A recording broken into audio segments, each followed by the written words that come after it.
Hey guys, Recorder Diesel here, how's it going? And welcome back to Thomas the Tank Engine Month. Say, do you remember the first Thomas movie, Thomas and the Magic Railroad? Of course you do. This was the first Thomas movie that was made and put into theaters. But it didn't do so well with critics everywhere. But they still made some movies, and we're going to take a look at them. So, we're going to take a look at the third movie, The Great Discovery. Let's not waste any more time. Here we go. First off, I should probably tell you that the narrator for this movie is Pierce Brosnan. That's right, James Bond. So really, the poster should be like this.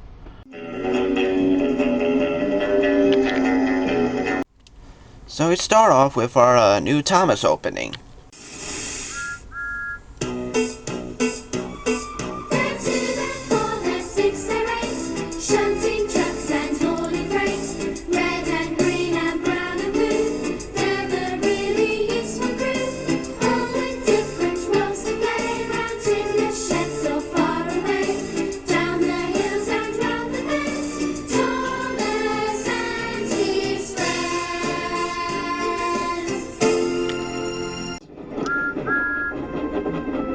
Everybody, welcome to the island of Sodor.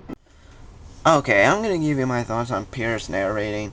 Now, don't get me wrong, I don't hate his narrating in this. I'm sure he is trying very hard in this, but the way he voices the engines, it sounds like the engines are about to die whenever he voices them. Like I said, I don't hate it, but I think he could have done a little better. So anyway, we come to the island of Sodor, and it's almost Sodor Day. So the engines are getting ready for the day to come. Meanwhile, we see Thomas and James racing to the wharf to get their job. This calls for a song montage. Thomas and James are racing to the wharf. Everyone likes to be the first, not second, third or fourth. Pistons pumping wildly, boilers fit to burst. There's something really special for the engine who comes first. So Thomas wins the race, and his job is to work with Duncan. While they're working, they're starting to tease each other, so Duncan gets fed up, and does what any children's show would do.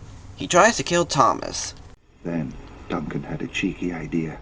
I can show you a quick way back to the wharf, but you have to go over Rolling River Bridge. It's very high. Thomas wasn't sure. You big engines aren't scared of high bridges, are you? Puffed Duncan. No, we're not, huffed Thomas crossly. I like high bridges. Please, show me the way to Rolling River Bridge. Puffed off. But Duncan didn't know the high bridge wasn't safe. It hadn't been used for a very long time. Remember, kids, if you want to kill someone just because someone is teasing you, do it. Why? Because Thomas says it's okay. Thomas tries to make it, but the bridge is starting to collapse. He takes another track and get back to the wharf. He doesn't make it to the wharf, but he finds something else, something rather interesting. Thomas gasped. He had arrived at a hidden town. It was overgrown, rusty and very old. Bubbling boilers, Thomas cried. There were lots of old buildings and a station covered in ivy. So he finds a town called Great Waterton, and he goes off to tell everyone about the place. Thomas, you have made a wonderful discovery. This is the town of Great Waterton. Thomas gasped. He and the other engines had heard stories about Great Waterton. When steam engines first came to Sodor, Sir Topham Hatt said, this was the main town. It was called Great Waterton. The waterworks here provided water for everyone. Why does no one live here now? Puffed Thomas. All the people left to live in new towns, and everyone thought the town of Great Waterton was lost forever. Well, wait a minute. They left Great Waterton to find a new place? Well, if all of them left the place, then why do they still have this? I mean, don't you think they would have knocked down the whole place or given it to some other people who might want to use it? Never mind. So anyway, he tells the engines that they're all going to rebuild Great Waterton for Sodor Day. This calls for another song montage.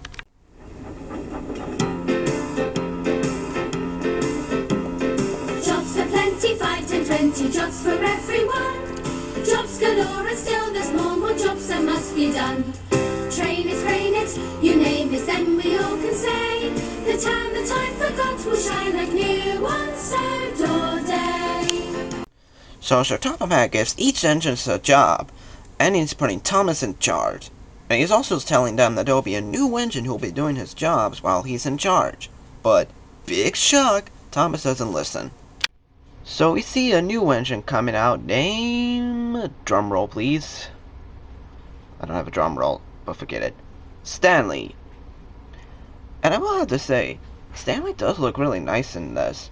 He's a really cool looking engine.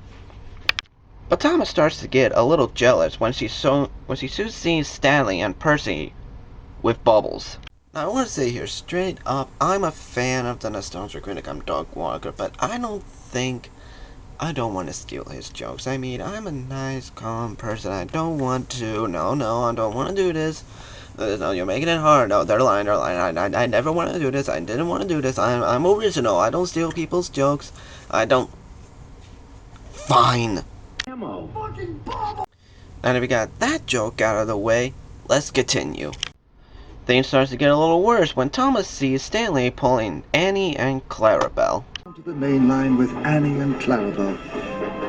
They were having a wonderful time.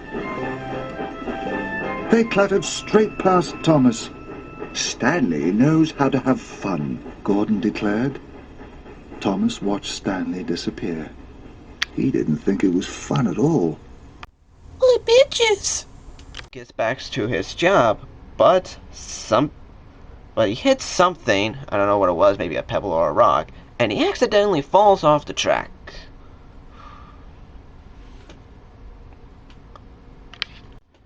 So he has to go to the repair yard, and while he's there, Stanley will be in charge. Stanley chuffed cheerfully towards them.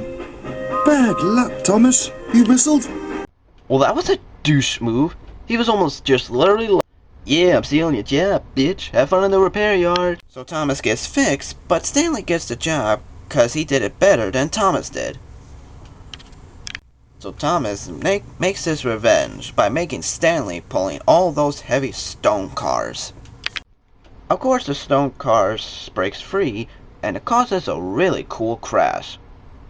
Just watch. It smashed into the tower.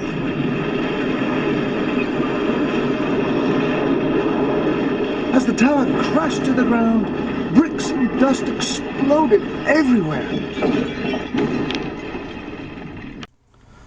So to make up for it, Thomas decided to shun all the stone cars all by himself.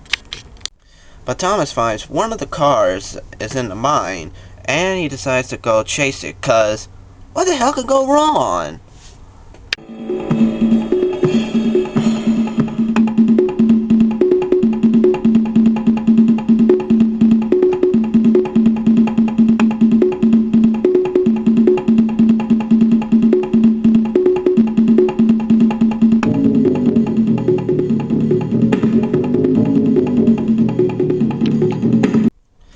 But he accidentally crashes into a wall.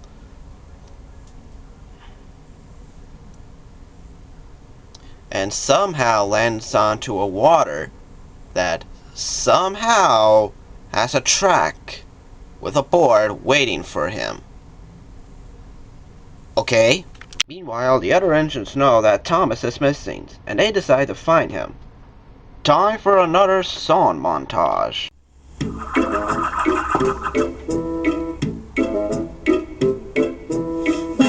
Where is Thomas? Where has Thomas gone?